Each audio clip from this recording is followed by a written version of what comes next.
क्या आपने कभी सुना है कि कोई इंसान यज्ञ करते करते अचानक लापता हो जाए और ठीक 300 साल बाद उसी रूप में लौट आए बिना बूढ़ा हुए? आज हम आपको ऐसी रहस्यमयी घटना की कहानी सुनाने जा रहे हैं जो उत्तराखंड के एक छोटे से गांव में घटी, जहां समय थम गया था और ब्रह्मांड का एक छिपा हुआ द्वार खुल गया था।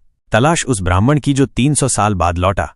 उत्तराखंड के पर्वतीय क्षेत्र में बसा एक गांव कालपुर। वहां एक मंदिर था जिसे लोग कालचक्र मंदिर कहते थे। मान्यता थी कि ये मंदिर समय के देवता काल भैरव से जुड़ा है और हर 300 वर्षों में वहां एक पुनरागमन होता है। 300 साल पहले एक विद्वान ब्राह्मण सत्यनारायण वहां यज्ञ कर रहे थे। यज्ञ के बीच एक अद्भुत प्रकाश फैला और वे अग्निकुंड में समा गए। किसी ने उन्हें मरते नहीं देखा, किसी को शरीर भी नहीं मिला। गांव वालों ने बस एक बात कही, वो समय में समा गया है। वर्तमान समय अब साल 2025 में उसी यज्ञ के दिन एक बूढ़ा ब्राह्मण ठीक मंदिर के द्वार पर प्रकट होता है। उसके वस्त्र वैदिक युग जैसे, भाषा संस्कृत मिश्रित, और सबसे अद्भुत बात, वो हूबहू 300 साल पुराने ब्राह्मण जैसा दिखता है जिसकी तस्वीरें मंदिर की दीवारों पर अंकित थीं। वो ब्राह्मण मुस्कुराकर कहता है, मेरा नाम सत्यनारायण है। मैं समय के गर्भ में 300 वर्षों तक तप में लीन रहा। काल भैरव ने मुझे वो ज्ञान दिया जो इस युग में किसी के पास नहीं है। गांव में हलचल।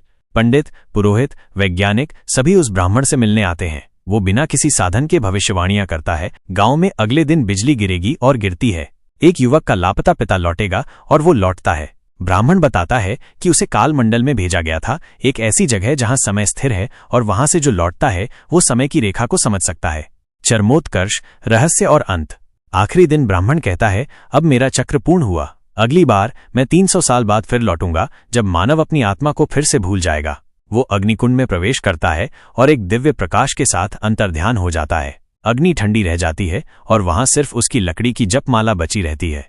मंदिर की दीवारों पर उसी रात एक नया शिलालेख उभरता है, समय रेखा नहीं, चक्र है। जो समझेगा वही बचेगा। इस कहानी से क्या सीखा? जीवन और समय एक चक्र है, जो खोया है वो फिर लौटेगा। यज्ञ, तप और विश्वास से समय भी झुकता है। जो अपने कर्म से जुड़ा रहता है उसे काल भी नहीं छू सकता। यह कहानी दर्शकों को न केवल रोमांचित करेगी बल्कि उन्हें आध्यात्मिक रूप से झकझोर भी देगी।